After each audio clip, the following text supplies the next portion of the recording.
that somebody that's part-time struggles with, that a lot of people that are full-time don't have to struggle with as much, is staying motivated. Now, obviously, everybody struggles with that. I mean, I don't mean people that are part-time solely struggle with it, but what I mean by that, I guess, is that when you're part-time,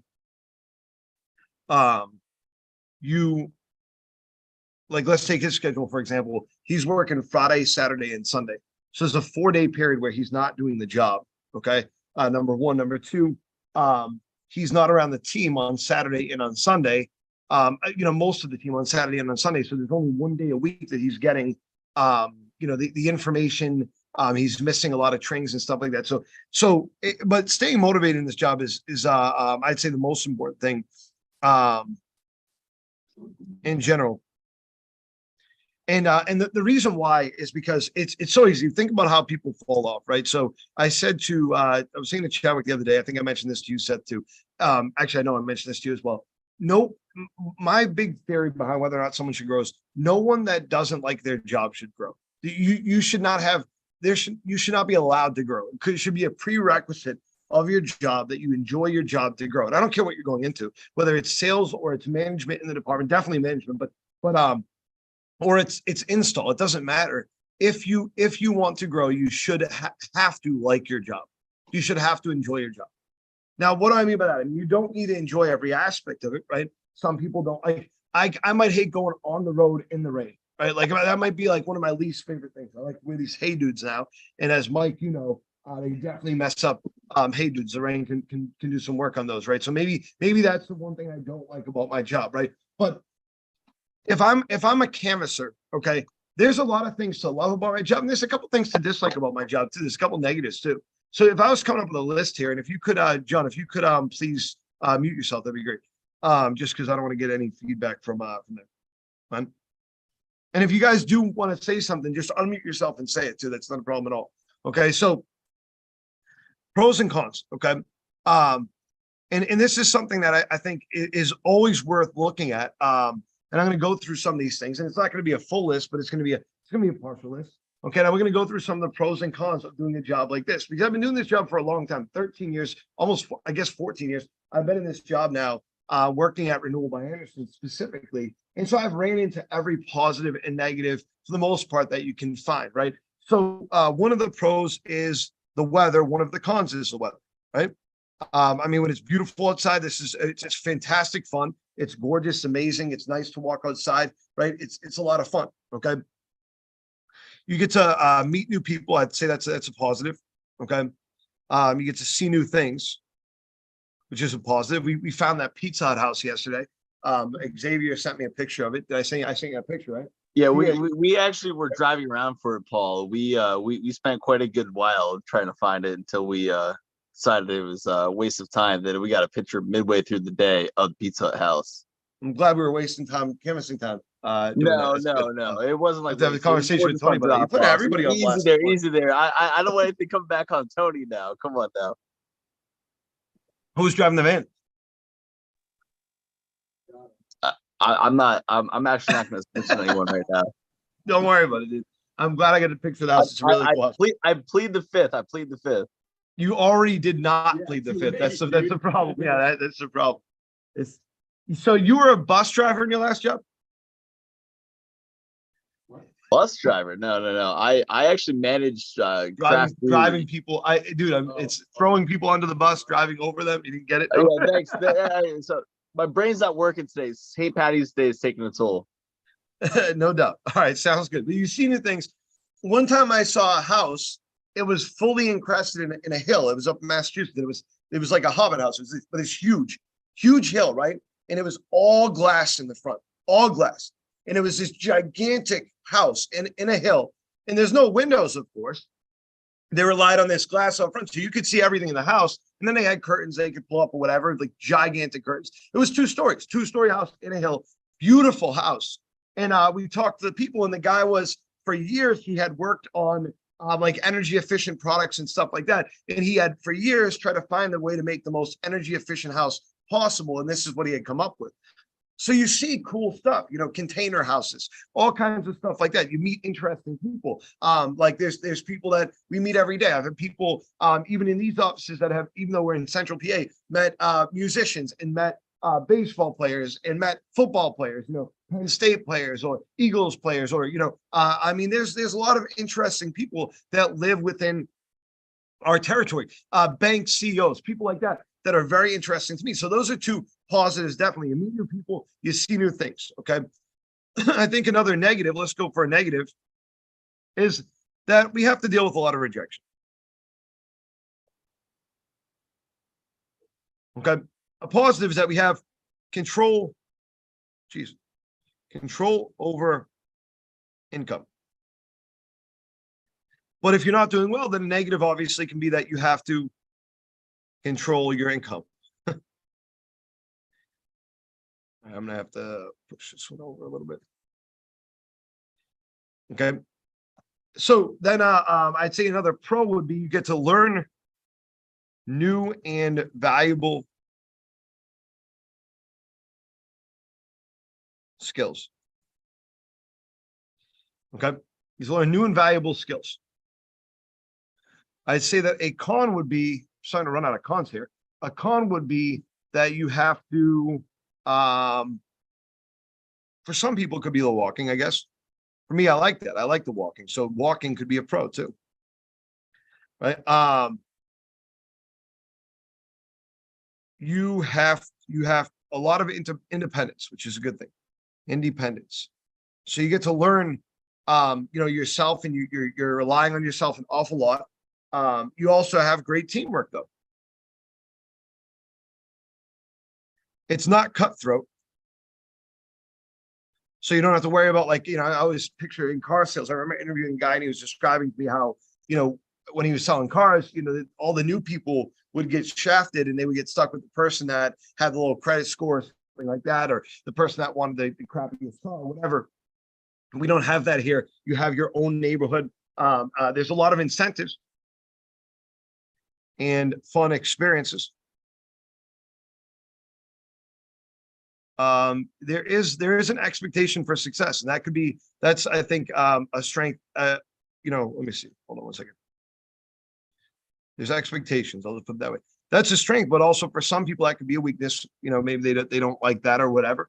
But there are expectations in the job. And then I think the biggest thing is ultimately there's growth. Wow, I cannot spell today. Growth and quickly too.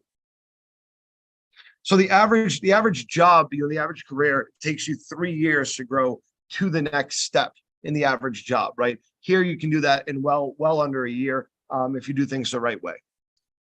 Okay, so when you look at the pros and cons, there's a lot of pros and there's some cons, but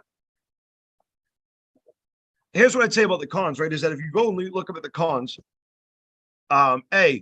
weather. Okay, it's a pro and a con, right? So we got to deal with the bad weather, but if you like being outside, then we also get to deal with the good weather. It's not like we keep you in when it's nice out. So there's a strength and a weakness there for some people. In our environment, we have 4 seasons, but it's not nearly as bad as a lot of other places. Number one. Number two, the benefit of the growth is that you can always change that too, because we have 114 affiliates across the country, by the way, including in Hawaii, and they did have KFC in Hawaii. They don't anymore, but they will at some point. Maybe you could start it. And then the rejection, right? A lot of people look at that as a negative. For me, it's a growth experience. Okay. For me, it's a growth experience. When you get rejected by a customer, if you didn't get rejected by a customer ever, then you would get paid less than $14 an hour. I'm telling you right now, I would hire, if there was no rejection in this job, I would just say, hey, Jason, let's just hire high school kids. Let's have them go to the door for 3 hours after school, I just swore on this, so try not to. We'll hire 8,000 of them, and we'll just have them hand out flyers, and it'll be easy because there's no rejection and everybody sets appointments and so on and so forth, right? No, I mean, rejection, resistance is going to happen there, but there's a benefit to that. The good thing about the rejection is what makes us valuable at our job. It's what makes us good. If we didn't have the rejection there, what kind of job would it be? You know what I'm saying? So then the ability to control your income. Once you gain control over that, it's a huge positive. Once you gain control of that, it's a huge positive. If you don't have control over that, well, then you have to look at how you're coming at the job. Okay. I have told many people in the interviews, I talked to a guy yesterday who had like 4 kids and he was struggling to make ends meet at like his job where he was making like $30 an hour. I said, listen, could you do that here? Absolutely. Do I want you to experiment with your kids' lives? No. Okay. Like it doesn't make sense for you to do that. Okay. You got to figure out how to make things less expensive for yourself and then come back in for an interview, because he wanted the job, but I didn't want to give it to him because I didn't want him to put himself in a bad position. But to a large degree, you control your income here, and you can see yearly increases. Most jobs, guys, let me just see what the average raise here. Average raise. Average yearly raise. All right, the average yearly raise is 3%. Okay, that's an average annual raise, 3 to 5% tops. Okay, you can raise your income significantly here year over year. Okay, significantly here year over year, right? Far above what you see out there, because you will get, by the way, too, you will get regular yearly raises of like 3% or whatever for your base pay. But it's not about that. You can increase your commission significantly. Walking, I'm sorry if walking is a negative for you. And there's some people out there that maybe have problems walking, that have issues with their lower body and stuff like that. I can tell you this as someone that had to have a lot of surgeries and a lot of different operations on my knees and on my lower body. Keeping your legs strong is extremely important. You know, keeping yourself, that's a very important thing. You know, it's always been important to me. I mean, even just standing here, I never want to stand still because I always want to be exercising those muscles. It's important to keep your legs strong. And when you see people get old, right? I picture my grandfather, right? My grandfather was always a very strong guy, very physically able guy. But as soon as my grandmother passed away, he spent all of his time sitting down, all of his time. He didn't do anything. They used to go to the casino. He'd walk around the casino all day. They used to do all these things. And I mean, he was depressed, but he spent all his time sitting down. It took 2 years for him to lose the ability to walk. 2 years. Okay. So, you know, is that going to happen to you at 30 years old? By the way, too, it looks like you guys are frozen. Can you guys hear me? Nope. Okay. You guys are just really good at making statue faces. Good. I like it. All right. So that's how I can tell that I'm boring people. I'm just paying attention so well right now. That's all it is. You're good, man. So that walking is extremely important. And if you don't like it, then fine. It's definitely not the job of someone that doesn't like walking, but it's good for you. It definitely is good for you, right? And then when it comes to expectations, I mean, every job has expectations. I would say that Amazon, if you go to Amazon and you call out a couple days in a row or something like that, they don't even tell you you're fired. They email you on an app to let you know that you're let go. Okay. So, I mean, it's not, you know, when you look at the environment again, and you look at expectations, it's not unreasonable. You know, we just had a situation just the other day where I'm not going to go through the details of it, but any other company would have let this person go. Any other company would have. But for us, it's like, you know, listen, we know your abilities. We want you to do well. You have people that actually care about you as an individual doing well. And that's the tough part of getting bigger, guys. It's like, there's people in the office that I don't even know, right? I went up to Altoona the other day and I'm like, hey, I'm meeting some of these people that are doing really well for the first time. It's not fair to them. I don't like that. It's a bad feeling. It's a very bad feeling. But the fact that you have someone that actually cares that they know you in a job, that's rare in a lot of places. In a lot of places, you know, you're so separated from management that you don't ever see them. You don't ever know what they're doing. They're never out front. They're never out, communicating. And that's a problem, right? So we don't have that issue here. And so I guess my point is that the pros are there, and you can look at some of them as a negative. You don't like to meet new people. This is a difficult job for you.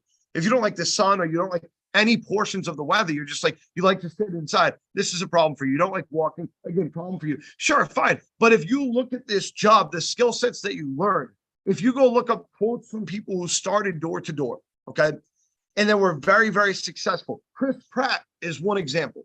Chris Pratt started door to door, okay? And so Jamie Foxx also. So there's a lot of people in a lot of different backgrounds that did a lot of great things, that do a lot of great things. What's his name? Dale Carnegie, same thing. Rory Vaden, same thing. There's a lot of people out there that doing this is how they succeeded. This is how they gain their experience, because you meet so many people and you have so many different interactions. So the biggest thing is, again, looking at the pros. Okay. Now, the biggest thing with growth is a lot of people, I feel like they get in and they want growth and then they don't see a timeline and they get nervous. And then when they don't get growth right away, they get upset and whatever. Guys, you can't think like that. You are in control of it. Okay. You are in control of it. I'm going to tell you guys a story. Some of you guys have heard, some of you guys haven't heard, about the beginning of my career at Renewal by Andersen. I met the guy who hired me when I was in the hospital. I was in an altercation, okay, and he gave me a lot of stuff. He really provided for me, helped me out a lot. And so I started with the company. I did not want to deal with people at all. I hated dealing with people. I didn't have any sales skill set. The last interview I had done was with the plumbing union, pipe fitters union, for like an underwater welding job, which I would have done terribly at. And I went into that interview not just hungover, but sweating like profusely. It was the worst interview I ever did. And thank God I failed that interview. I want to say thank God I failed that interview, because I would be a union pipe fitter now. And then eventually, like my uncle, so much pain that the dude could not avoid, using dope as a painkiller. He couldn't get enough of different things. So my point is that, people, one little decision, guys, one little decision, good or bad, by the way, too, can impact your entire life. So I start with the company, and I'm with the company for, I don't know, a few weeks or something like that. And I get into a fight with the guy, and I get sucker punched from the side by one of his friends, and it breaks my jaw in 2 places. And instead of going to the hospital, I spend the next couple days going to concerts, metal concerts, in mosh pits, messing with, bikers and stuff like that as I walk in, getting into little skirmishes, man, just being dumb. And so then I finally go to the hospital. My jaw's infected, like severely. It's like this big. And I get it wired shut and everything like that. They have to do all this stuff. And I'm out of canvassing for 2 weeks, but I need to come back because I need to make money. So I go back, and Wayne goes, fine, you can go on the road. And I'm going on the road like this, and my jaw's wired shut. I'm talking to people like this while I'm on the road doing the job with my jaw wired shut. And I didn't do great, but I did fine. I did okay. With my jaw wired shut, I could barely talk to people. I told him it was a boxing accident. There was boxing at the time as well. So I just told him that it was a better story for them. That I was actually around St. Patrick's Day, because I got into this brawl, broke my jaw in 2 places. Then there was a Disturbed concert the next day. So I went to that instead of going to the hospital. And then the next day was a St. Patrick's Day Dropkick Murphy show in Boston. I went to that instead of going to the hospital again. Sounds like some great decisions there, Paul. I love that. Yeah. Oh yeah, dude. I was a dumb kid. So then I got my girlfriend at the time pregnant, and I sobered up. She's a great girl. She was always sober, but I sobered up and I geared up and got ready to be a father. I wanted to be a dad. I didn't think I wanted to be, but I learned very quickly, as you do a lot of times when that happens, that, no, I'm excited for this. I'm ready to be a father. And I got myself ready to be a father. And then I got a call one day when I was in territory saying that my girlfriend at the time, that she had to go to the hospital. She was rushed to the hospital, and that the baby was not in good condition. And I had somebody pick me up, and I had been sober for so long. And the first thing I did was I said, I need Percocet. I need Percocet. And we went to go pick up Percocet, and then we went to the hospital, and I held my daughter before she passed away. And this is difficult. It's still difficult. Think about it. You know what I'm saying? It was she was born very sick, and she was born very early. And it made me scared to have kids, but it also, she's my guardian angel. I mean, it also taught me that I had the ability to have kids. I had the ability to go out there and take care of kids, not just have them, to take care of them. That I was ready to change my life. And so I got sober again pretty quickly. And I had bouts that I would go back and forth. And then a month later, less than a month later, one of my best friends in the world, my cousin, was shot in the back of the head and killed by one of my mother's boyfriend's son. And he denied he had done it, and then a month later confessed to it and stuff. And so I was in a very bad place. I got that call, and I rushed out of work, rushed down to the place where they found his body. And by the time I got there, they were cleaning things up. And it was a very bad situation. And then a couple months later, I got a call from a friend asking to hang out, asked me for some stuff that I couldn't provide to him. And then he tried to get it from different places, and he got shot by 2 of my other friends and killed. Him and his friend did. And that was another one of my best friends in the world. So I'm in this extremely negative place. I've gone through these extremely negative things.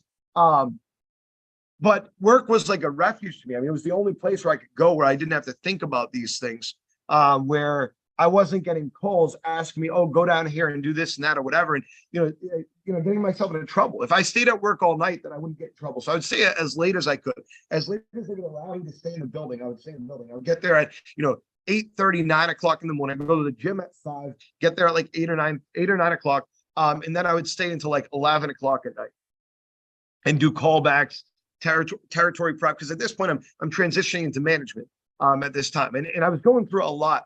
I guess I had transitioned into management. That was 2009 to 2010. I'm sorry. So my daughter passed away in 2009. It was 2010. It was my daughter passed away, and then it was a year later my cousin did, and then a couple months later my best friend did. So I've grown into a management role from the time that my daughter had passed away to the time that my cousin had passed away, and in that time I had grown a lot as a person, and I was geared up for more growth. The biggest thing that I always had was which other people didn't have, was patience. Patience was always the most important thing. Because here's what people do, guys, is people overreact to growth in a negative way. And what they do is they go, okay, I'm in this canvassing job. They like it in the beginning because they're doing well. So let's just say we have John Smith. John Smith starts in the job and he's doing well. He's getting 5 to 7 demos a week. He's doing well. He's happy. Everything's good.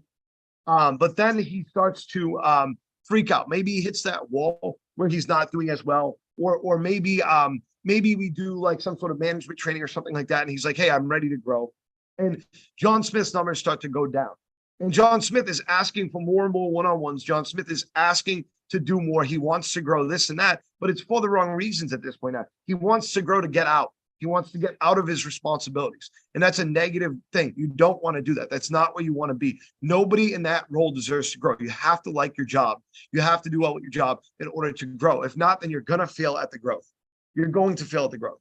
The amount of managers in my role that I meet with, and they say, "Oh, how often do I have to go on the road?" And I say to every single one of them, "Well, when I started in your job, I was on the road for the first, I guess, 4 years every single day. Every single day." I should say this, maybe on average 4 days a week. Okay. So you got to still be on the road, and they balk at it. They don't want to do that. That's the last thing they want to do. And then you don't deserve that job. You shouldn't have that job. No manager should not want to go out and work with people. It should be your intention to try to free up time to do as much help as you can, to be as much help as you can, especially in a team lead role. So you have to ask, am I doing this for the right reason? Am I doing this for the right reasons? And then you have to chart that plan for growth. What position do I want to do? When do I want to do it? And what is my response going to be if I don't do what I need to do, or if the opportunity is not available at the time? So John Smith does everything he needs to do, and he comes and he goes, "Look, I'm ready to grow into management. I know I am." And I say to John Smith, "Okay, well, look, here's our next 3-month plan. You just keep doing what you're doing, okay? And in the next 3 months, you'll have the ability to grow." John Smith gets antsy. 2 months later, he quits. It's a stupid idea. This is a great company to grow in. It really is. There's a lot of opportunity. And this is one of the only places where I can say, and I can say this 100%, guys, that we do not let people grow because we like them more, because we feel good about them as like a person. Like we need to as well. But in work, we don't go, "Oh, this guy has the same hobby as me." I don't go, "Oh man, does he collect baseball cards?" No, okay, no, he can't be a manager. That would be ridiculous. You know what I'm saying? Well, what kind of music does he like? I mean, if it was based on music, then Cole would have never been a manager, because his music is terrible, absolutely terrible. So it's not about that, and that's the thing I hear constantly from warehouses. I worked in a warehouse once, and when I did what? Yeah, I'm not going to tell a full story of it. They get vicious, yeah. But all the foremen were people that fell into the machines and almost died. I'm not kidding. All the foremen were people that fell into the machines and crushed their legs, and they didn't want them to get a lawsuit, so they put them as foremen. So they were like the most vile people in the world. They just all walked funny. All walked funny. They were just terrible people with a limp. You know what I'm saying? And that's what got them the job. I'm not kidding. They would go like this because they got crushed by a machine. All of them. All of them. I've never seen so many people crushed by a machine in my life. It's crazy. The deadly machines don't get up there. I don't, like I started to wonder, did they jump into the machine? Did they go like this? Hey, how do I grow here with this company? Well, you got to jump into that machine right there. Because it was ridiculous. All of them jumped into the machine. Dedication. Yeah, if they didn't like them, they'd pull them off the top of it. No, you're not allowed on that machine. That machine's for managers. You can't go on that machine. That's for leadership. Get off that machine. You're not allowed up there, right? I wonder what that interview looks like, by the way, too. So, have you ever been on top of a machine before? Okay. Have you ever crushed a body part? No. Okay. Well, take this hammer, okay, and I want you to show me how you do it. All right. We're gonna test it out. I get on top of that machine. Okay. On 3, jump in. Like it's crazy. It's crazy. And the one guy that didn't grow that got caught in the machine, because there was one guy that didn't grow that got caught in the machine. He was a nut job. They didn't like him very much. He's the guy who crushed his finger, and I had to pick it up off the floor. It was a crazy situation. Yeah, it's a crazy place. Yeah, don't go work there. That's for sure. But in warehouses, a lot of times that's how it works, right? Not the machine thing. But I mean, like it's a favorites game, right? It's like I just brought in my cousin Bob and this and that. And in the union guys, it's the same way. My uncle, my father-in-law, he works my whole family does. But my father-in-law, I talked to him about his job a lot when I'm up in Massachusetts. And he works in the bus union. They fix the city bus. Beautiful new building that the taxpayers bought for them. Absolutely gorgeous. Beautiful break rooms that the taxpayers bought from. It's awesome. During COVID, they stopped collecting bus fares. So now they're collecting no money. And so the lady that counted all that money, she's about 2 years away from retirement. They don't give her another assignment. They don't say, hey, here's a mop. Can you clean that floor? They have her sit in a break room and watch TV all day collecting money, because that's what they do. It's the most inefficient thing in the world. Everybody would be fired if it was a regular company, because it's ridiculous. You know what I'm saying? They will go, okay. They'll say to him, hey, listen, we like you more. So I'll tell you what, we're going to come out with the job bidding tomorrow. Just make sure you're there at 7 a.m. because 7:15 we're posting it. And then he can go right to it. And then that's how they do growth. He doesn't matter who be good at the job. It doesn't matter at all. He's been in situations before, for example, where they would go, okay, lead mechanic job available. And a guy would sign up that's just more tenured, that's never been a mechanic before. And they would give that guy the lead mechanic job because he existed. That's it. It's absolutely insane, right? But that's not how we do things here. We don't play favorites. We don't play games like that, guys. I will tell you why you are not growing if you are not growing, and I will tell you what your possibility is for growth and what you need to fix. And if I can't, then your manager can. And that's the thing that's beneficial, guys, is that you are guaranteed to have positions available at some point in time. But you have to do the right. You can't do the wrong thing for 9 months and do the right thing for 2 weeks and then be fine. And that's, I use an example all the time. A guy who wanted to move into sales that, he literally, he just said, well, I'm not growing yet, so I don't have to do this stuff yet. That's not the way to think. That's not the way to think. You've got to think is, what can I do right now to make myself better to be able to grow? Gear yourself up for growth right away. Okay, so when it comes to staying motivated in this job, I am not someone that thinks that vision boards work. Some people like that. Go ahead, by all means, have at it. I'm not saying they don't work. I'm saying that doesn't work for me. Okay, I can't go into Maxim magazine or whatever and cut out a bunch of pictures and go, this is what I want in life. You know what I'm saying? Maxim's one of those chicks, is it? GameStop used to send out this magazine, like a Nintendo thing. Yeah. And we signed up for it. And I guess they it was just video games. Yeah. That discontinued. And what they sent in place, the same publisher sent Maxim Really? instead. So all those subscriptions, a year subscription everyone had. Yeah.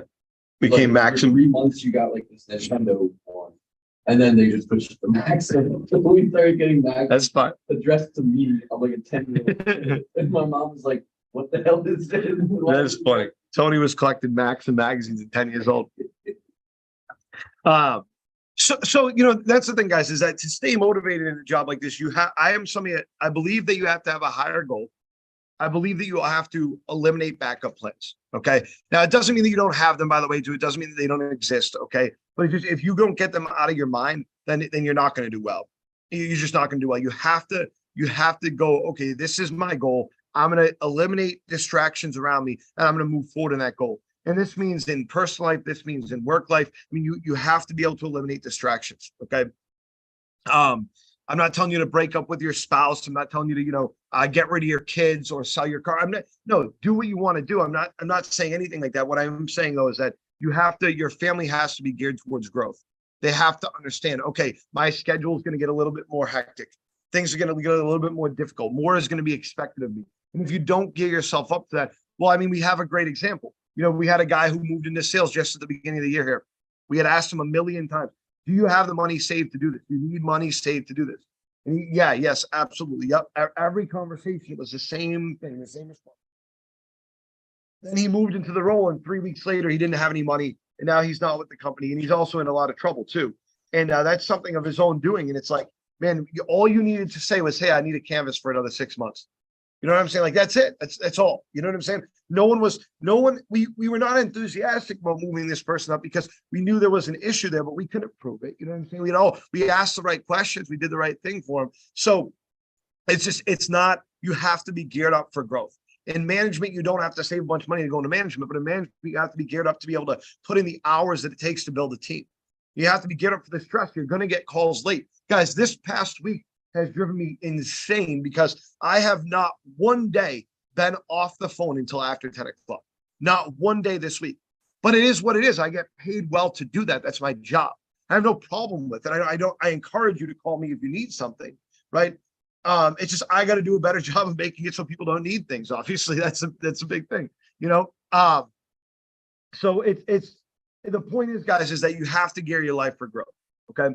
So let's talk about some steps to take to do that. Okay. The first thing I'm going to say is that you need to focus on instant motivation.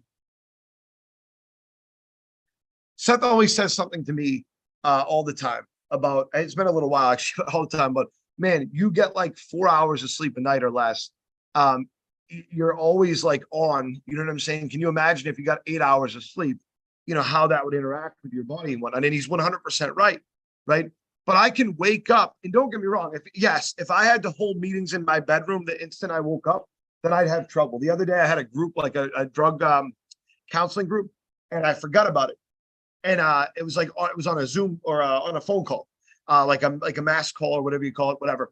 And I woke up, it was 7 a.m. The meeting was at 7 a.m. I'm like, oh shit. So I got on there and I had to do this meeting for like a half hour meeting. And I'm on the phone with a bunch of people. And yeah, they didn't get my best side. Definitely not. You know what I'm saying? But it pretty quickly, when I get here, it doesn't take much for me to literally forget every other thing I have to do outside of work and just like blanket and then get started. You have to have the ability to create that instant motivation. You might be in the van and you're not feeling great. You're not feeling motivated for the day. What are you going to do by the time you get out of that van and knock the first door to be motivated? You have to be able to create that instant motivation. I don't close my eyes and envision X, Y, and Z. I don't close my eyes and, oh man, big house and car. No, if that's your thing, do your thing, right? I just know I have a thing to do. I know I'm good at it. And I know I want to get better at it constantly. You have to find a way to create instant motivation. Okay, so that's step one. Okay, step two, structure your life for success. And that means different things for different people. All right, you don't want to have a bunch of stress outside of work. For some people, this is going to the gym daily. Okay, for some people, this is going for a daily walk. For other people, this is finding a way to not fight with your spouse or finding more time in your schedule to do things that you enjoy. For some people, this is, working more, right? But you have to be able to structure your life for success. And this is different for different people. For me, I have to be able to come to work and I have to be able to enjoy conversations. I need the stimulation of conversations. I can't have no conversations. I can't just be like sitting in a room all day. I would fall asleep like instantly. You know what I'm saying?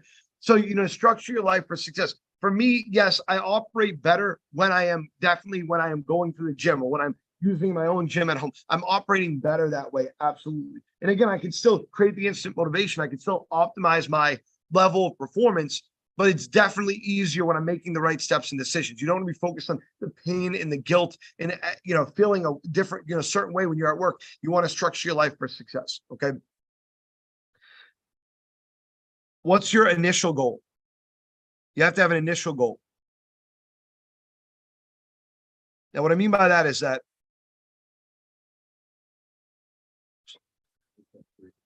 step 3, we have an initial goal. Now, what I mean by that is it's got to be, usually it's a production goal.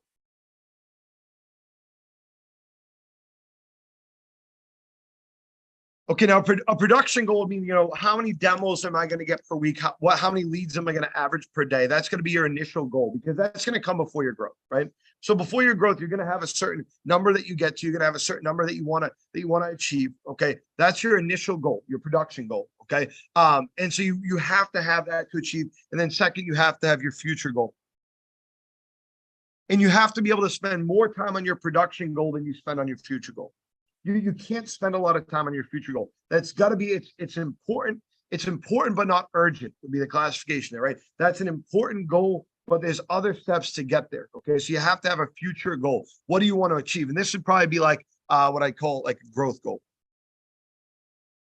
Once you have that idea in your head of what your future is going to be, think about when you're a kid and you wanted to be whatever you wanted to be, right? For me, it was a drug dealer. But picture when you're a kid and you had this thing in your mind of what you wanted to be, right? No, my first one was a principal. Principals, I love the principal. I was in elementary school and I dressed like him for Halloween. I'm not kidding. Yeah, I dressed like him for Halloween. Yeah, I mean, it was easy. It was just a button-up shirt, but still, we didn't have a lot of money. We didn't have a lot of money. I just borrowed a button-up shirt. But you have to have a future goal. And whenever you decide this when you're a kid, right? My daughter, she switches sometimes, she wants to be a tattoo artist. So now she's drawing every day, every hour of her free time spent drawing. And then she wants to be a baker. That's a pain in the ass one, because every day is spent writing recipes and then trying them out and making me eat them. And they're horrible. It's disgusting. I'll say that to you guys. I won't say it to her. But the enthusiasm that comes from that, the same enthusiasm should exist here. You know what I'm saying? Don't try to become a baker in here, please. That's not, I don't want that. But you gotta stimulate the growth, and you do that by, again, getting excited about growth. If you can't get excited about growth, guys, there's serious money in these positions that you're not going to find other places. You're just not. And by the way, too, consistency, because it's not just about the money, it's about the consistency. You can definitely go to another company right now and jump into sales or installation, and you can do pretty well. The biggest thing is that we are in an economic hellhole right now. Hellhole. And the best chance of survival is with a company that's been around for 130 years and is constantly reinvesting in its own growth. That's the thing that you want to do. Look at the world around you. This is a good company to be with for future growth. Okay. So then you have to stay on yourself. You can't let yourself fall off. You have to stay on yourself. Okay. Make sure that you're constantly focused on that objective and that goal. You cannot fall off. Okay. Don't bullshit your way through your goals. It does not make any sense. In AA, right? My mother's going through AA right now, and they're so like, I didn't understand it. They're like Hitlerian about their 12 steps or whatever. Like, no, you can't skip a step. Like, her sponsor is like, wants her to reach out to my father. My father would be like, I'm not talking, get out of here. What do you wants her to like force her way into my father's house, like get a lock picking kit and break in, and then sit down with him and have a conversation about why she's sorry for being an alcoholic like 20 years ago. It's crazy. I'm not literally, by the way, too. She doesn't want to break in, but it's crazy, right? I drove from Massachusetts, yeah. And I'm sitting there and she's insistent on coming by to apologize to me. I'm like, Mom, I was an asshole. You don't have to apologize to me. I was a prick. You know what I'm saying? Like, it's not, if anything, I have to apologize to you, right? She needed to, right? And while we're there, she had to call her sponsor, say, hey, this is done. We did this. I had to tell the sponsor that I was comfortable with it. And then the sponsor was like, are you sure you don't need to spend more time on this? Because it was not long, because again, I don't care. I want her to be happy. You know what I'm saying? It's outrageous. But then you start to think about it and you go, whoa, why is it successful for the people that succeed? Because they follow all of that 100%. It's the accountability of it. It has nothing to do with the stuff. Maybe it has a little bit to do with stuff, but it has more to do with the accountability of it, right? If you're constantly focused on the next step and you're constantly focused on achieving that, then you stay on yourself at all times. She would definitely, without that structure, my mother would be an alcoholic again, 100% active alcoholic. Like she was near death. If you can understand that, she's a woman that she was drinking at work every day. It's a major issue. Okay.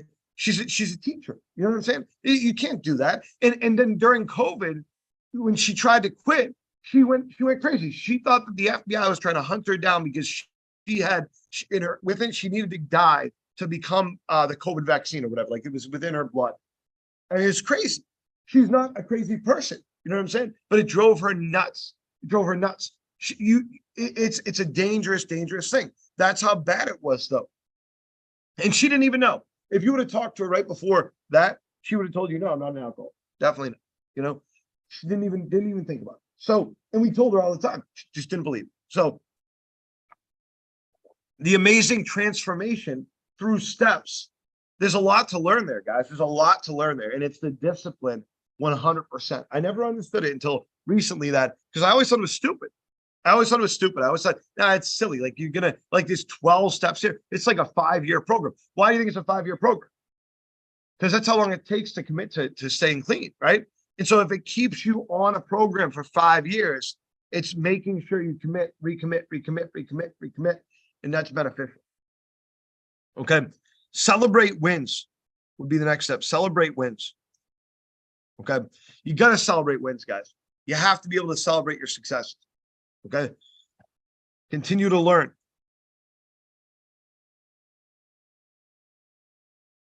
They asked me the question a long time ago now. He said, how do you stay in your job and not like keep focusing on growth? And it's not that I'm not focused on growth.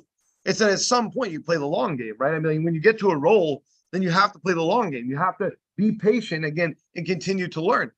The reason why I don't have to just grow to whatever is next or whatever right away is because I still have things to learn. I recognize that.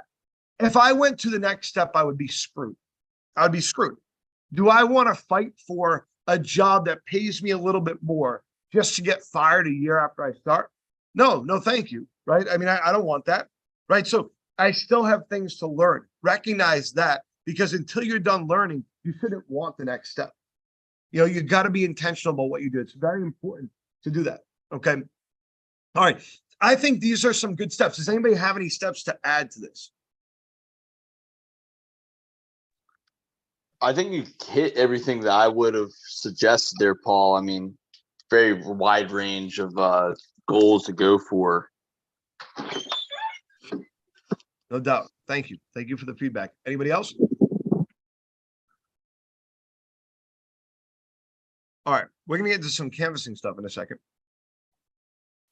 But that's, you know, I said, you know, part of this is for the part-time thing. And the reason why I say is because it's so much harder when you're part-time to complete these steps. You know what I'm saying? It is so much harder, you know, when you're here every day. But here's the thing is I can see when the department, if a team is starting to head the wrong direction, right? And a lot of us see it, but if a team is starting to head the wrong direction or an individual is, you can see it because you can see that the way they're acting, they've changed the core. I'm going to use an example without using a name. There's a guy who, you know, left here recently. You know, I'm going to grab a water because I'm almost done.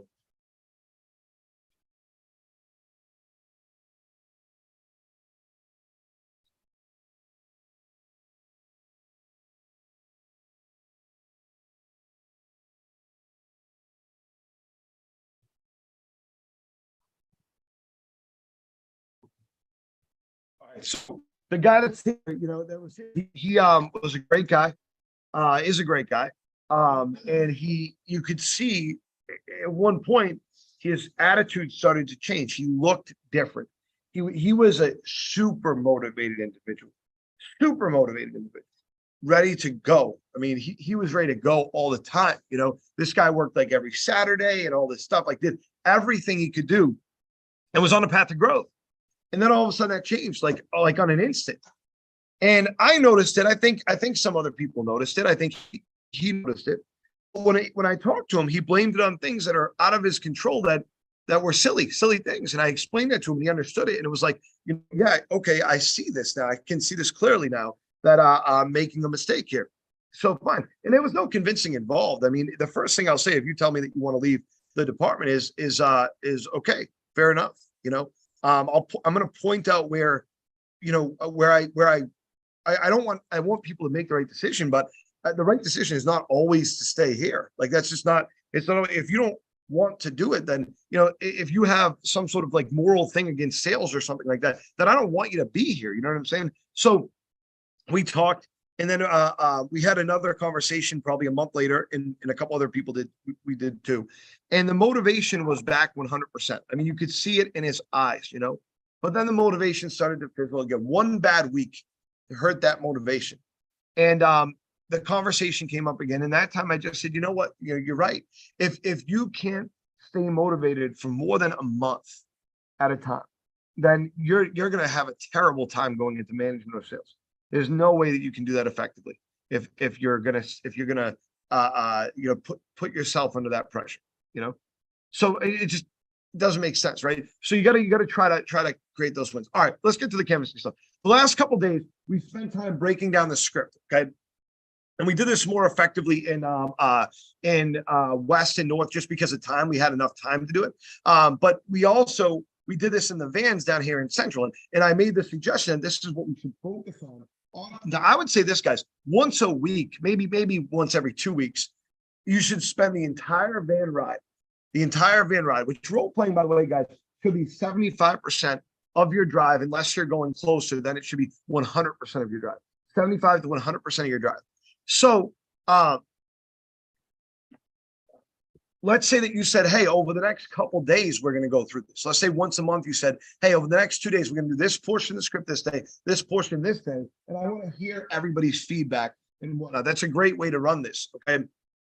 But I'm going to do it a little bit now, and I'm going to focus more on the rebuttals and objections. Okay. Because that's where people are losing. Okay. So we start off our conversation. Good afternoon. My name is Paul Duffy. I hope you're Mr. Jones, right?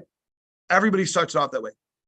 Hi, Mr. Jones. I'm with Renewal by Andersen. We just did some work for Mrs. Smith. We point, right? Mrs. Smith on 123 Main Street. The reason why I'm out here is it looked like you had the original vinyl windows, and I may be able to help. Now, first, how long have you lived in the home? Okay. Now, everyone's going to have some sort of iteration of that, right? So I might say something like, Mr. Jones, I couldn't help but notice the severe rotting in the front of the home here. Now, how long have you lived in the home? Mr. Jones, I couldn't help but notice this extreme fog in the glass, especially on these 3 windows here. How long have you lived in the home? But some sort of version of that is what most people are going to be saying, right? If they're doing it right. So usually you're not going to get an objection right here, but sometimes you will, right? When I say usually, I mean anything over 50%. So it could be 60% of the time you're not, but sometimes you're going to get objections right there. And usually what people are going to say is not interested. You don't hear a lot of no monies right there. I mean, occasionally, I guess, but usually it's not interested right there because you haven't said anything that would solicit somebody to say no money. Doesn't mean they won't say it, but usually not interested. Is that fair, Tony? Usually not interested. Andrew, you said the same thing. Yeah. Yeah. So usually you're going to get a not interested right there. So how long have you lived in the home? Yeah, buddy, I'm not interested. Right. Okay. And Jacob asked this question earlier. Yeah, buddy, I'm not interested right now. How would you respond to something like that? Right. I'd walk away. I'm just kidding. Don't do that. I'm just kidding. That surprised everyone. Definitely don't listen to that. Okay. Edit and cut. I'm not going to edit this video at all. So that is what it is. No. If someone says I'm not interested right there, you can't buy too far into it because they don't know what you're doing there yet. And a lot of newer people, they struggle with this because they go right for the first catch-all rebuttal. I didn't expect to catch you on the day that you're ready to replace your windows. And that's not what you want to do. I'm good right now. Thank you. You just, leave it over there. I'll grab it. Thank you. So I didn't expect to catch you on the day you're ready to replace windows. That's what a lot of people go for. Now, it's not going to kill you. Okay. It's not going to kill you to go for that. At least I hope not. That'd be a severe medical issue, but it's not going to, it's like jumping into a machine. It's not going to kill you to go for that, but I don't think it's proper. You want to save that stuff, that information, right? So again, how long have you lived in the home? Yeah, but I'm not interested right now. Look, I'm just not going to do the windows. I'm not interested. Thank you. Okay. Then all I would say there, keep it very simple. Okay, sir. Well, what I was going to say, you could say that. Or, okay, sir. Well, before I go, okay, sir. Well, very quickly. All right. Okay, sir. I won't take much of your time. Anything like that, and then just divert to the window problems. Okay. But here's the problem is you can't just cede control right away. You can't say, okay, sir, All I was going to do was ask you if your windows were drafty. Andrew, have a great day, man. I'll talk to you later. Yeah, you don't want to go into a question like that. Okay, it's very simple though. Okay, sir, well, I'll just take a moment of your time. I won't take more than a moment of your time. I just want to let you know, walking up, I noticed X, Y, and Z. Okay. Oh, okay, so before I go, I just wanted to make you aware. We're doing like work, like I said, right down the street here. And the reason why is because they have the same vinyl windows like this. And I noticed X, Y, and Z. You're going to dive into the window problems from there. Okay. You got to keep control of the conversation. Don't make it too long. Don't ask a question coming out of that. Don't go right into, do you have more windows like this or this? No, point out a problem first. Show them an issue first. And then you can roll into it after that. Okay. The key, again, I said this the other day. It actually makes me angry when I think about it. It's real because I don't like it's weird, but I get pissed when I think about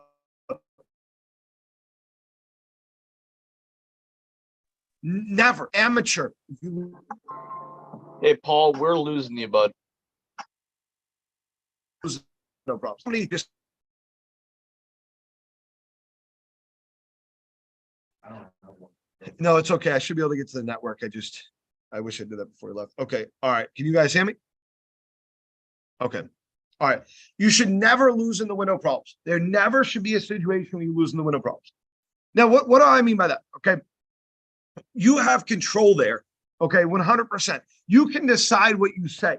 There's no scripting that's dictating what you say. So let's say the customer is just like, yeah, no, not interested, right? And I want to keep going, which I should want to. Then I could just take, all right, sir. Well, before I go, I'm just going to point out what I see. Okay, sir. Well, before I go, sir, I don't feel okay with myself if I don't at least point out. Sir, I wouldn't be doing the right thing for you if I didn't just point this out. Okay, and then just go into the window problems then. Sir, your windows are definitely not good. The reason why, and you can say that, I don't care. Okay, they didn't birth them. You have to keep in mind, no window came out of their birth canal. Okay. No window came out of the urethra. There's no window that came out of anywhere like that. Okay. They didn't pull it out. They didn't birth it. They don't care. I'm not going to walk up to Seth and go, oh, Seth, let me talk about your, child. No, it's a window, guys. It's a window. Listen. Okay. So you can say it's not a good window. This is don't say shitty window. This is not a good window. You can say that. It's not a big deal. Okay. It's not a big deal. So, sir, well, before I go, I wouldn't feel okay with myself if I didn't at least point out that these windows here are not good.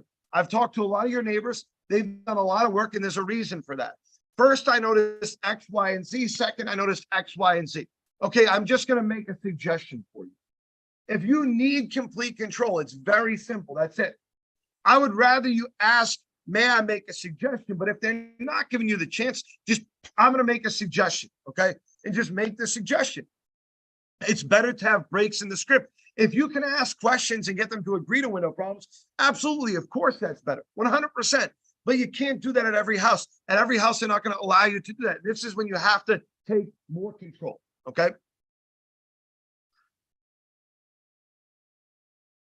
So I'm just going to give one more example of that. All right, so how long have you lived in the home?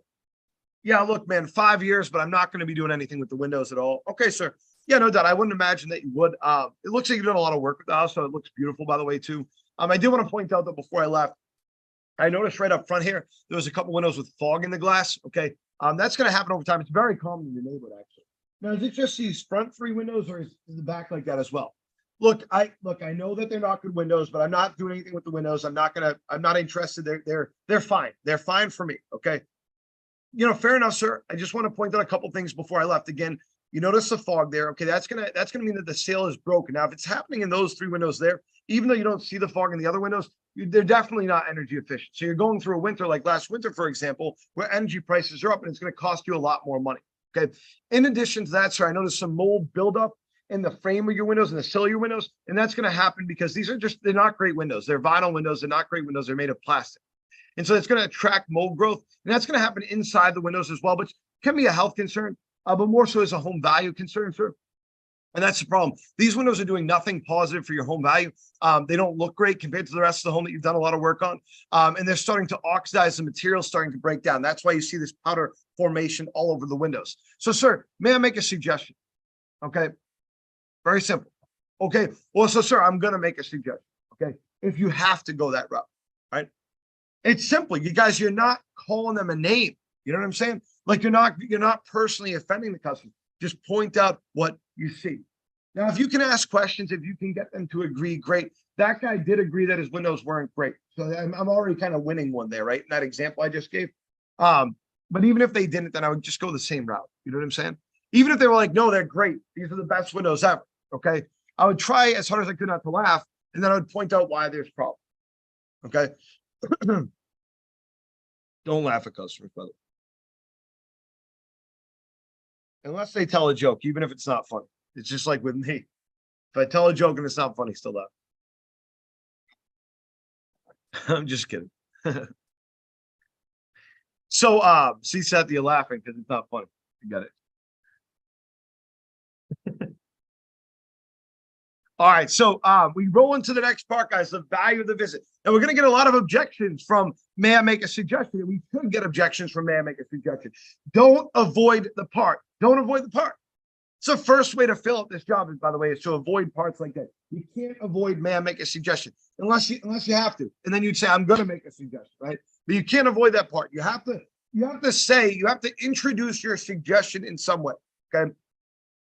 So I think that it's important to have a transition if you can.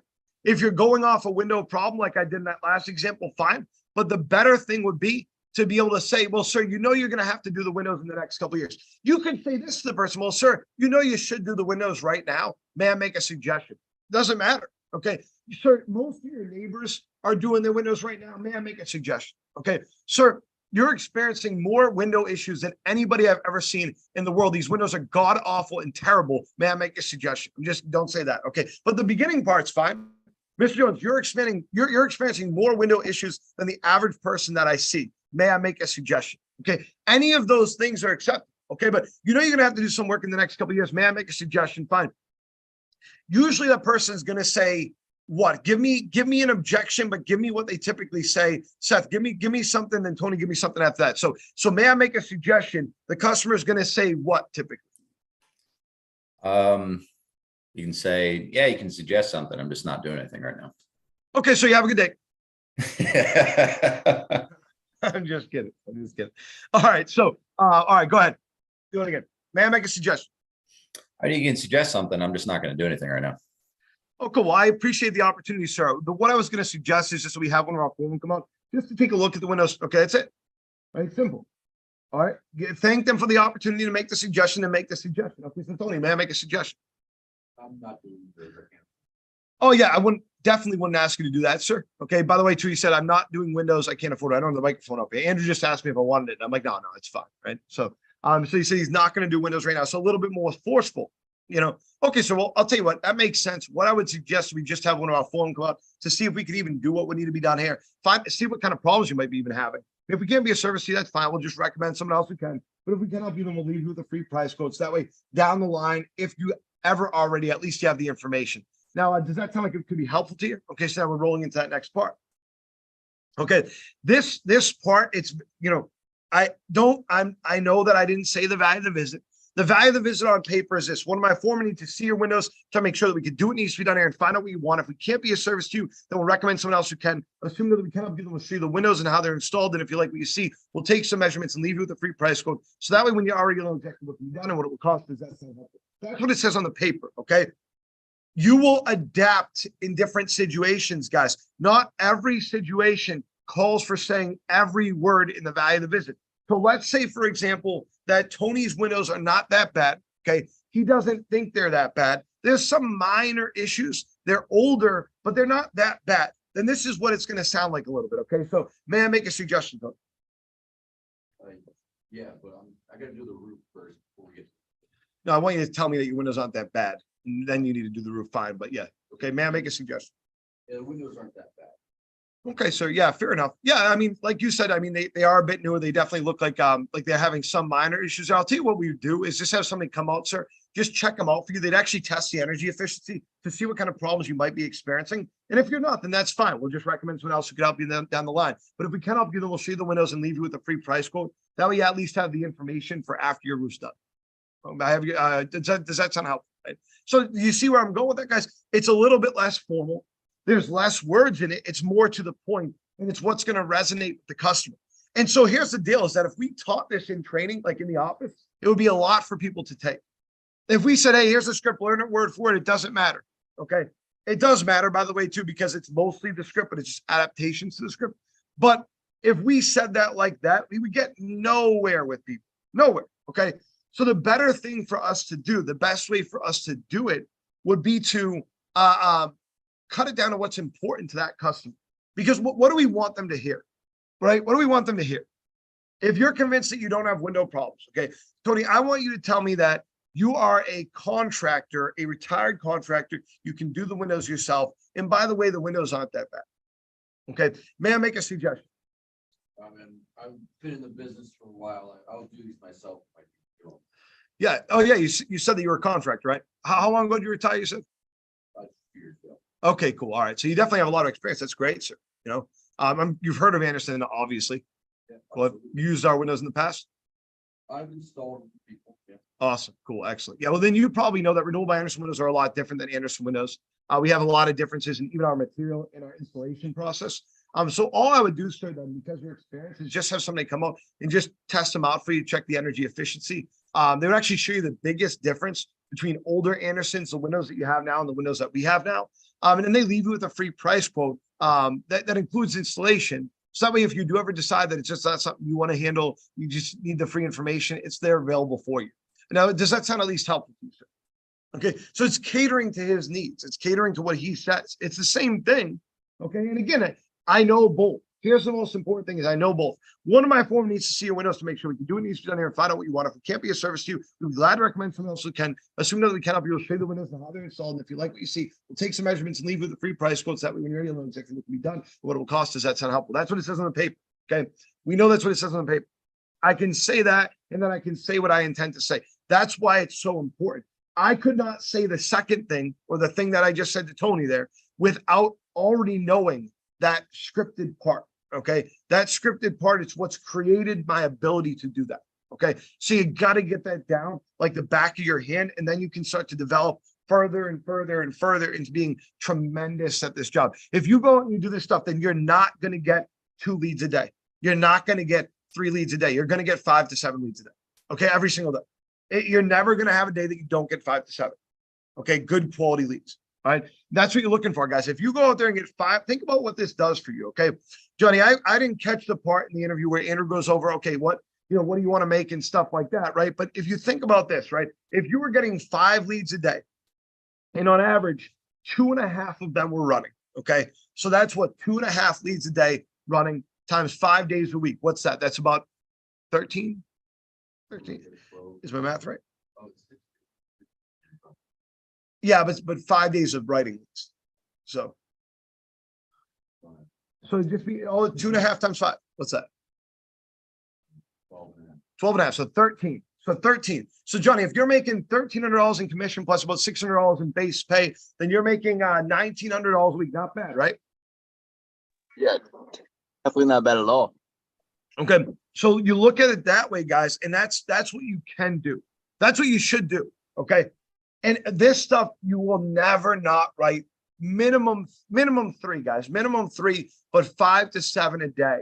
And again, I put a terrible issue into that. If you're writing 5 leads a day to 7 leads a day, and you get 3 leads to run each day. Okay. Each canvassing day. So that would be spread out across 6 to 7 days.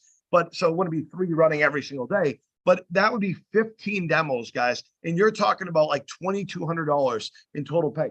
The highest I've ever seen in a week is 21. The highest average that I've seen, Jimmy Weeks, Jimmy Weeks, never got less than 16 a week. Never got less than 16 a week. Every single week. Okay. It was not a good week if he was under that. Yeah, I mean, there's maybe a week or 2 that he was at like 11 or 12, but he was always at 16 demos a week. Every month he won every contest because of how he operated. He did a great job. Okay. So as we work our way through the script, the next important part that we're going to go through, and this is the last part we're going to go through today, and then we're going to go through some other stuff quick. Okay. And we're going to recap, is that second part of the value of the visit, guys. The second part of the value of the visit, it makes me so happy. I love that part of the script because it works as a rebuttal, and it works as part of the script. There's nothing better in this job than what we say as the second part to the value of the visit. It is the most clean and absolutely beautiful, artful rebuttal that exists in a job like this. There's nothing better. Okay. I get super excited about this part because it handles any objection. Okay. So that, like, the passion that I have for this part, I wish you could understand. I would actually, Seth, could you please go on and become a pastor? What do they call it? A minister, justice of the peace, real quick. I would marry this section of the script. I would genuinely marry it. Okay.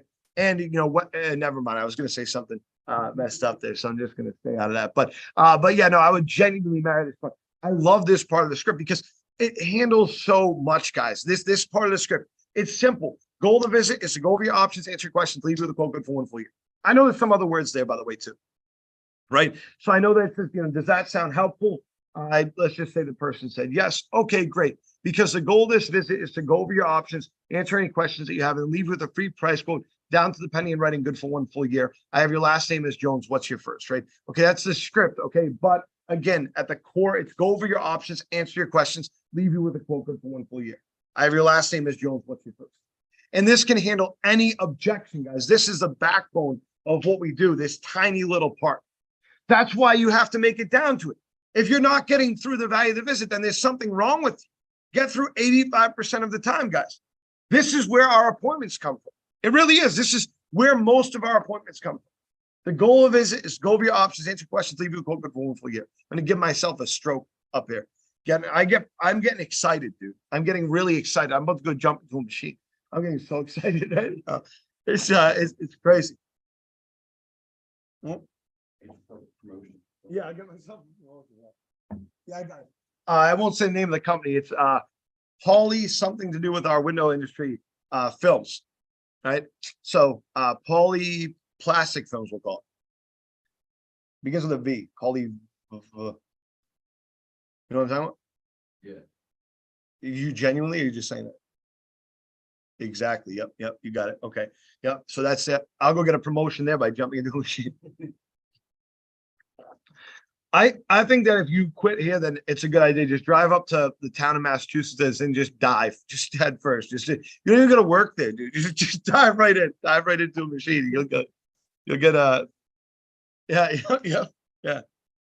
All right. Yeah, you're in the interview process. Okay, I'm gonna need you to step right up this ladder. Okay. Are you sure about this? Yeah. Yep. Just start with one toe. Okay, one toe. No big deal. All right. Are you really sure about this?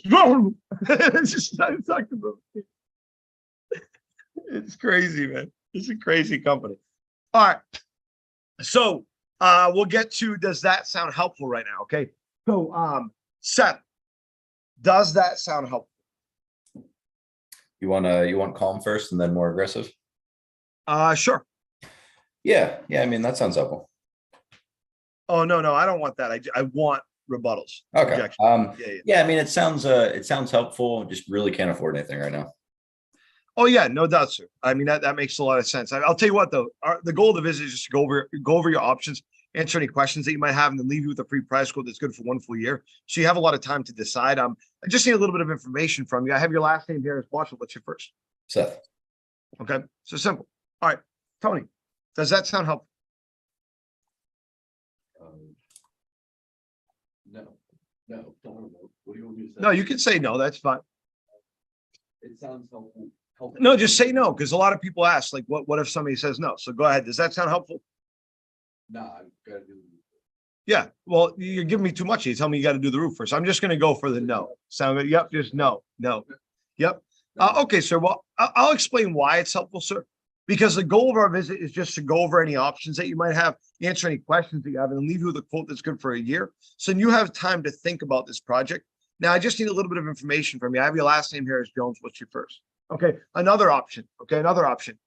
Okay, so well, obviously your windows are not in great condition. You told me that they were X, Y, and Z, and I explained to you that they were X, Y, and Z. So you're going to need windows, and the goal of our visit is just to go over your options, answer any questions you have, and leave you with a quote good for one full year. So at least you have the necessary information. Now, I have your last name here as Jones. What's your first? Okay, those are two very applicable things. If the person just said no, right? Now, usually they don't, though. So does that sound helpful? Go ahead with what you're going to say. It sounds helpful, but come back in about a year. Okay. Well, I'm glad that you said that, sir, actually. So what he said, by the way, was it sounds helpful, but come back in about a year. Okay. I'm glad that you said that, sir. We could definitely actually arrange that for you. What we would do though, the goal of the visit when we come out right now is just to go over your options, answer any questions that you have, and then we leave you with a quote that's good for a year. So you have a lot of time to think about it. We can come back and stop by and see you, within that year. So I just need a little bit of information. I have your last name is Jones. What's your first? Okay. Simple, right? We kind of ran into that with that guy out there in the neighborhood next door, the guy that demoed. He was like, I haven't decided yet. I'm not, I'll call you back when I decide. And I said, well, sir, we want to get you the information that you would call us back about. So when we come out, we'll just go over your options, answer your questions, and then leave you with a quote that's good for a full year. So that way you can give us a call back when you make a decision. Now I have your last name here as Jones. What's your first, right? Okay. So it's a very simple way to, now give me some other stuff. John, what about you? Give me something that you've heard. Does that sound helpful? Yeah, so I was actually about to ask. So I had a few customers yesterday. I was canvassing an area down in Dillsburg. They were suggesting that they're going to have their neighbor take care of this stuff because they're with a competitor company with us. Okay, so what's like the proper rebuttal for well, that? hold on. I don't want to derail this, okay? Because when is that coming up during your script? Though, is that coming up? Does that mostly like after not necessarily the goal of the visit, more of like one of our foremen needs to come out, all that good stuff. I get through that. Okay. Okay. So good. So that's so at least I'm giving the information. Yeah, that's fine. Not, okay, hold on one second, because I'm doing a very specific thing right now, and I don't want to screw this up. So we can go over that after. But give me an objection then, okay? Like what they would say. I'm looking for an objection. I'm not looking to. I can answer that question after. Yeah, sorry. If you want to put that in an objection, fine. Then great. Okay. Yeah. All right. Does that sound? I'm good. My neighbor's actually a contractor. He's gonna take care of it. Oh, cool. I haven't talked to him yet. Which neighbor is it? Jason. Oh, right then. Okay. Is he down that way? I saw the truck. Yes. Yeah, it's actually him. Yep. Good. Well, that's awesome. I mean, look, if you know someone in the business, that's always great. And I wouldn't ask you not to go through someone like that. I mean, I actually have family that's in the business too. Our windows are very different. You can't get them on the open market. The installer down the street there could not get our windows unless he worked for our company. So I'll tell you what I would suggest is just that we go over your options, answer any questions that you have, and we leave you with a quote that's good for 1 full year, and then you can compare it to what your friend Jason down there has to offer. And it wouldn't take very long at all, sir. I just need a little bit of information. I have your last name here as Jones. What's your first? Okay. So that would be an example of what you could say. Okay. Because you don't want to go, oh, well, Jason's a worse installer, obviously, right? You don't want to offend anybody or make anybody angry. You don't want to tell them to go jump in a machine or anything like that. So it's the way to do it would be to look again. It's free information. Okay, this is instructional information. That's all we're offering, right? Or here's another good example of what you could say too. And then I'm going to ask for suggestions from these guys too. So another good example of what you could say would be, well, let's do this. Okay, so does that sound helpful? Go ahead, say it back to me again. Yes, it does. But again, my neighbor is a contractor. He does windows and doors. He's going to take care of it for us. Okay. All right. Why haven't you done it yet? Well, it hasn't been on the top of my list. Okay. All right. Well, I mean, obviously you see that there's some significant issues here, sir. And like I mentioned, all we do when we come out is we just test your windows, see which ones are the worst. Give you some suggestions on, we have a lot of technology a lot of people don't have. So we give you some suggestions on which ones to do first. And then really what we do, sir, is just go over your options, answer your questions, and leave you with a quote that's good for 1 full year. So you have the information to decide whether or not our windows would be better in your home or windows that Jason could get would be better in your home. Now, I have your last name here as Jones. What's your first? Right? So that's another example of what you could do, right? I mean, to keep it simple too. I remember going to a house. They were newer windows. They were vinyl windows. Okay. This lady, I'll never forget this. It was down towards Philadelphia. She had a beautiful Tudor home. Do you guys know what a Tudor home is? Look it up if you know what it is. Tudor. Tudor. Tudor. It's like an English home. You'll know exactly what I'm talking about when you see it. Okay. It's like the brown and different. So she had a home like that, and she had like green highlights on the home, but then these white crappy vinyl windows in there. So it didn't look good. It didn't look traditional, So I'm talking to her. She's actually a complete asshole. Complete asshole. She comes out, she's just mean. But I see that she has a where does Mardi Gras take place? New Orleans. Yeah, she has like a New Orleans shirt. Where in New Orleans is it? I think it was like a specific place. It's like the street. Yeah, whatever, such and such street. Yeah, it was so it's something like that in New Orleans. And I'm like, hey, do you visit often? You know, I just have to ask before I go. I know you went as a newer because she had said that. Do you visit often, you know, to New Orleans? She's like, oh yeah, we go every year. I love it. It's the best. I've always wanted to go. Tell me what's a good spot, this and that. So she's off the windows a little bit, right? And I'm like, you know, ma'am, because her thing was a little bit different, but she's like, she has windows that are 2 years old. You know, I said, ma'am, you have a beautiful home. They had a ton of money. You have a beautiful home. If it was like a shithole, then honestly, I wouldn't push it. It's 2 year old. Okay. You have a beautiful home here. The one thing that's missing from it, I mean, if you just look at your home, man, you have this very specific color pattern. Quite frankly, those white plastic windows don't look great in this beautiful home. And she's like, I know, I'm not happy with it or whatever. They didn't have my color options and whatnot. And I was like, man, that's the thing is you're not going to find any company out there, any reasonable company out there that's going to have like a dark green color, just like you have here in these highlights. You know, we're the only company that has something like that because our windows don't fade and they don't warp because of the darker colors.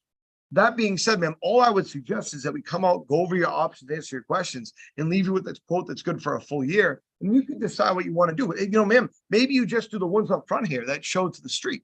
Right. So I have your last name here is Jones. What's your first? And she bought the front 5 windows and kept the rest of them the vinyl because there was no windows on the sides the way the house was built, or very few. So it was just the front windows. Then the front facing of the home, seeing the street, was all the consistent colors.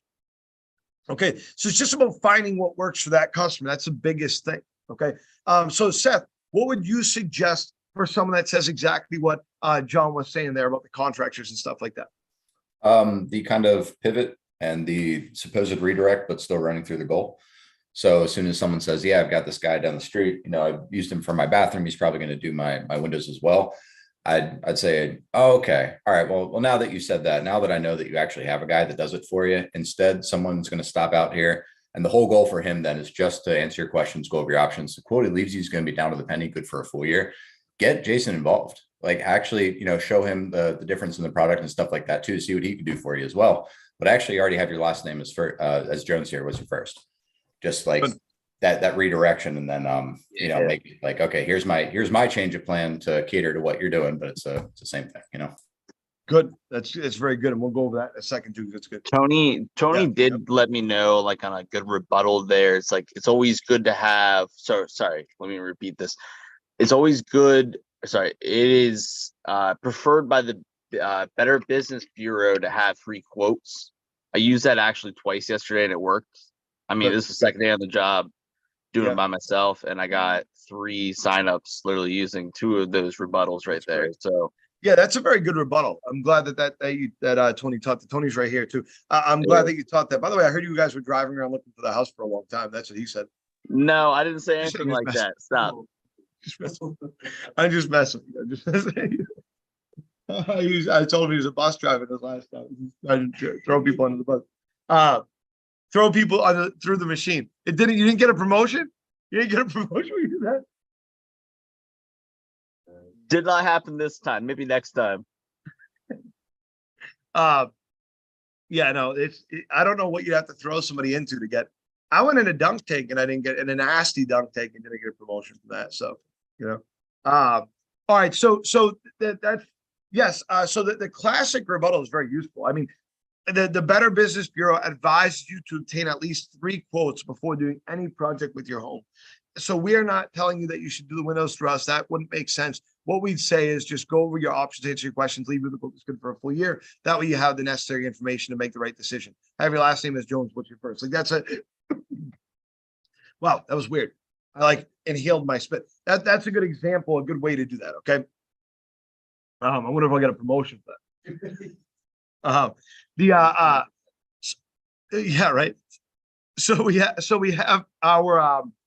our options there, guys, a bunch of different great ones, what to say there. And I just want to remind you guys of these 2 things. I'm just kidding. That's absurd. I put it up to like 200. We have 2 rebuttals. Okay. We teach a bunch of them. And it's important because we would not have things like the Better Business Bureau advise you to take 3 quotes before doing any project with the home. We wouldn't have those things if we didn't teach these rebuttals. But 2 rebuttals, when it comes down to it, kill the objection and then redirect the customer. So when it comes down to it, those are the easiest ways to pivot in the script. Okay. So in a lot of it, guys, the simplicity of it is this: is Seth, give me an objection maybe that we haven't heard yet, or if we've heard it, that's fine. Let's start with does that sound helpful? Yeah, I mean, it sounds helpful. We just got a lot of other stuff going on. I know we've got some more home projects that are probably going to take priority. And honestly, I don't know if we're even going to be in this house very long. Maybe, like 3-5 years, something like that. I'm not sure we're going to get the investment back on Windows. Yeah, well, so I'm glad that you told me that. That makes a lot of sense. It sounds like you got a lot going on, but I'll tell you, sir, that's exactly why I'm here. I mean, the goal of our visit would just be to go over your options, answer any questions that you have, and then leave you with a quote that's good for a full year. So you can figure all those things out, whether or not it would be beneficial to you. Okay. So it could be as simple as that. Another example for that specific thing, because there's a lot of content in that objection, is you could say something like, and again, it's a redirect. You could say something like, because that was a killer objection. The redirect would be like, well, sir, now that you told me that, that makes a lot of sense. Now that you told me that, this would be more perfect for you. All I would do is just have somebody come out just to go over options for you, answer any questions that you have, like, for example, home value, and leave you with a quote that's good for a year. So you have a lot of time to make that decision. Okay. And then the cool thing is, guys, is this saves a lot of time for if the customer was to object again, like the 3 to 5 year thing, for example. If the customer was to object again, then something I would say if they said that again would be, sir, I'm glad that you brought that up because I've been with the company for a while now. I mean, even if you haven't been, you can say this. I've been with the company for a while now. And one of the things that I know is that not only would you benefit for 3 to 5 years from the energy efficient savings, you'd also benefit from an increase in home value. So it's worth at least taking a look. And I have your last name here, Jones. What's your first? So there's a lot of things that you can say there, guys. It's just about being thoughtful. Okay. People always say, well, you've been here for 13 years. So of course you can do X, Y, and Z. Yeah, guys, but I learned most of what I know now in the first 2 months of me being with the company. Not everything, but most of it. You know what I'm saying? Most of it I learned in the first 2 months of me being with the company. So, you guys benefit now, or everybody here, from the information we have now. When I started with the company, they had only been doing door-to-door for a year. That's it. So the guy who trained me, he had been doing door-to-door for like 5 years with a different company. And then he was in the call center before that. But we were learning together, definitely. And so now we have a lot more experience to learn from, which is excellent. Excellent stuff. Okay. So we get through that part of the value of the visit. Okay. And then we get down through gathering the information. We're going to continue that. But we're not going to do that here. I wanted to get through these parts of the script. Okay. Does anybody have anything to add to that first part of the script and what we went through there? I think we did a lot. We went through a lot, but does anybody have anything to add to that part?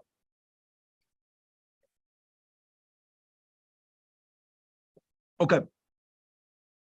Go ahead. You're going to add something, Johnny? Okay. All right. So guys, just to recap, because it is getting a little bit later here for the video. All right. The 2 things that we really covered, we covered the pros and cons of the job, staying motivated in your job and how important that is. Okay. And we talked about all these cons, really, if they're cons, if you make them cons. Okay. If you don't, they're not.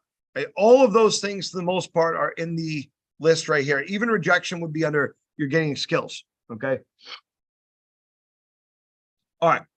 We talked about what you need to start your growth process. Okay. I would add to this actually too, because I said it, but I didn't put it down here, is patience. You are not the only person. Did I spell that right? Okay. You are not the only person in the department. You don't act like it. It's so aggravating when people do this. Like, okay, dude, I get it. I get it. You're focused on your growth. We have an entire team of people. Okay. Be assertive in asking questions, definitely, but be understanding too. Don't give up because, oh man, they didn't talk to me for a week about this and that. Okay. Yeah. There's a lot going on. We're trying to accomplish a lot of things. And the one thing that I'll tell you that I don't want anybody to grow. I don't want anybody in a management role. Think about this, guys. If you go into a management role, right? then there's two things. And I have to deal with you at a higher level all of the time. Okay. As does every other manager. And so if you're going to be like not a team player and stuff like that, how does that fit in well with management? You know what I'm saying? And it doesn't mean that you've got to wait forever. It means no. But if you don't like, if you get like, let's say I had two people going for a management role, and one person got it, and I interviewed both of them. One person got it. Obviously, that's the way it works. And then the other person there, and let's say that they responded by going, "Oh, I think I deserve it. I deserve it," and they start telling everybody that, and they start acting immature. That person's never going to grow. I mean, that person's never going to grow. The reality is that if that was to happen, then the conversation I would have with the second person is, look, you just have a little bit more growing to do. I'll give you an example, right? So Caleb, for example, Caleb's been doing this for a while. Caleb is great at this job. He's the best, and he's really, really good.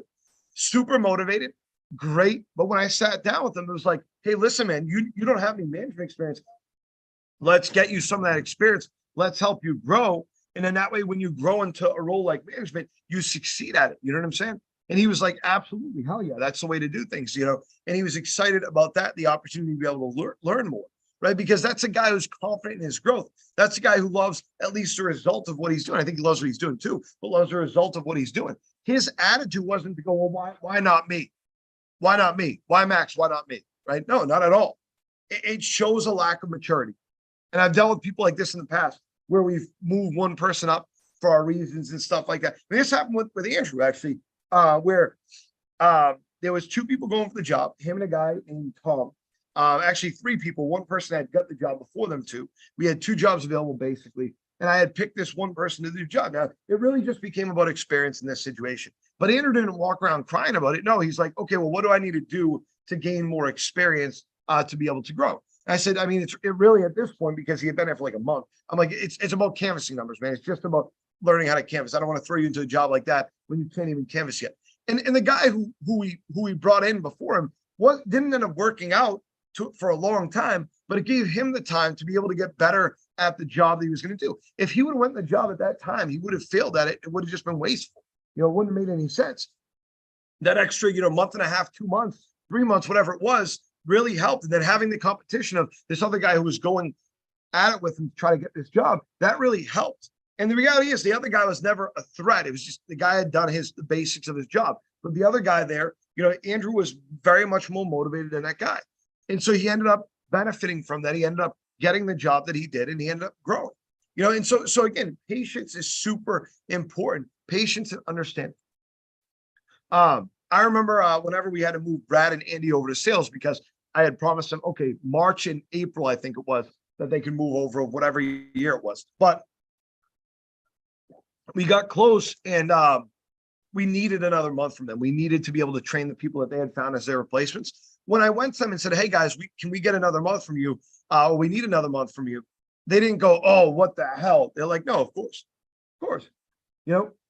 That's the way to go about things, guys.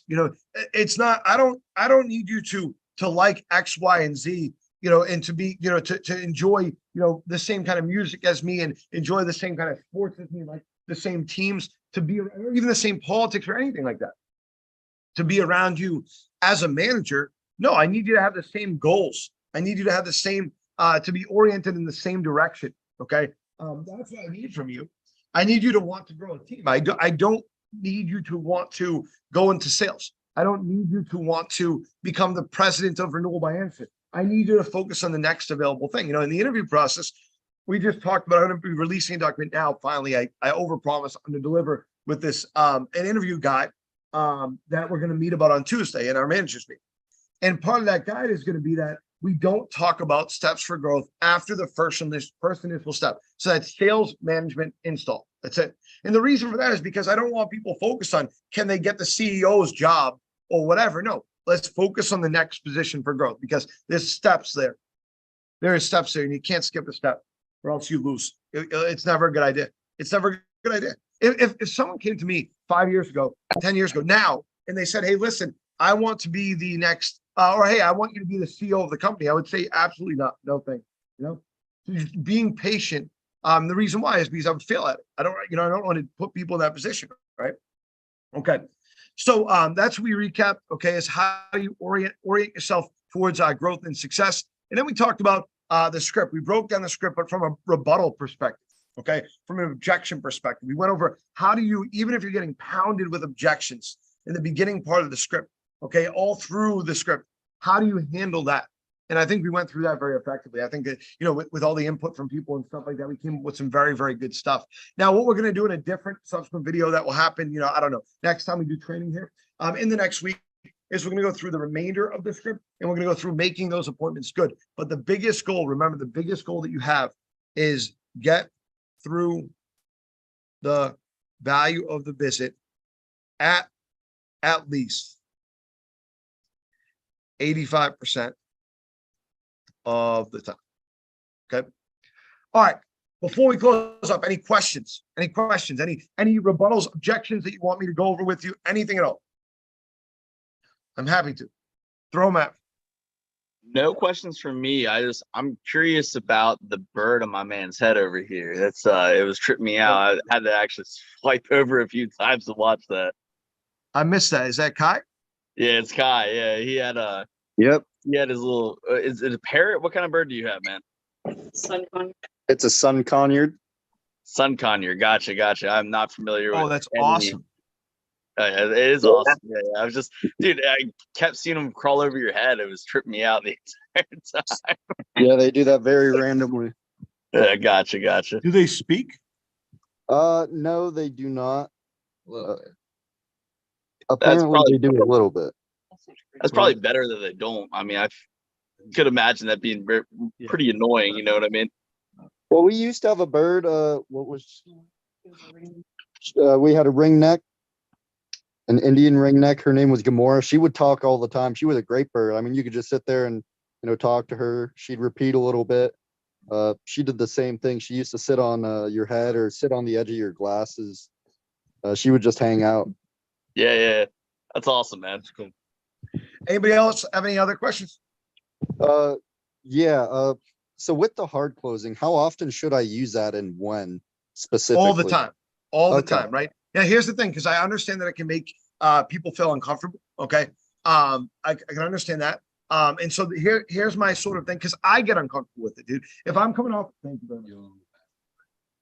Oh, okay, cool. If I'm coming off of an objection, okay, if I'm coming off of an objection, then I feel uncomfortable with it. Even. Like, I'm like, this is kind of weird. You know, this guy just said, no, not interested. And I'm going, I have your last name as Jones. What's your first, right?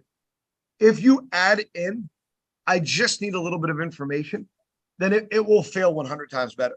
So like when you're coming off of a rebuttal, when really it's in the second part of the value of the visit is when you're hard closing, right? But at any time, no matter what the objection is, you want to go back into that part. So I have you know, so again, like let me think of the example here. Well, you know, I'm glad that you said that. That's exactly why I'm here. I mean, the goal of the visit is just to go over your options, answer your questions, leave with a quote that's good for one full year. I have your last name is Jones. What's your first? And then the person might say, yeah, look, I'm not really interested. I just got my roof done. I need to get my deck done first. Okay, so look, like I said, I'm glad that you told me that. That kind of changes things a little bit. I mean, we'll focus then definitely more on just getting you the free price quote. Again, that's good for an entire year. So at least you have the free information, you know what to plan next. That being said, sir, I just need a little bit of information from you. I have your last name here already as Jones. What's your first? So you see, I mean, the key that I'm trying to point in at is that whole, so sorry, I just need a little bit more information from you. I have your last name here as Jones. What's your first? Does that make sense? Okay. Yeah. It will make you feel more comfortable with it, because I get uncomfortable with that. I really do. Just because it's like, it's kind of weird. They just said no. And now I'm saying, I have your last name is Jones. What's your first? Right. So it makes it a lot easier. Okay. Go ahead, Seth. Yeah, kind of how that can be diminished. 'Cause the uncomfortability exists, and you have to hard close sometimes where someone's just coming off of a not interested. Yes, that does happen, but it should be far and few between. If you build pain effectively, and then when you say, does that sound helpful? You're going to have the more honest reaction of someone saying, yeah, it does, but I just can't afford it. Or you actually get to the meat of what their argument is. And if we're running into a lot of, does that sound helpful? And they're like, nope, not interested. That should be like, 0.5% of the time. If we're building pain effectively, at least in my experience, and I can't speak to everybody else's, but when I say, does that sound helpful? I either get yes, or I get, it does, but I just can't afford it, or we're not going to do anything right now. Right. That's 99.99% of what people say. I never get a no. It doesn't, so.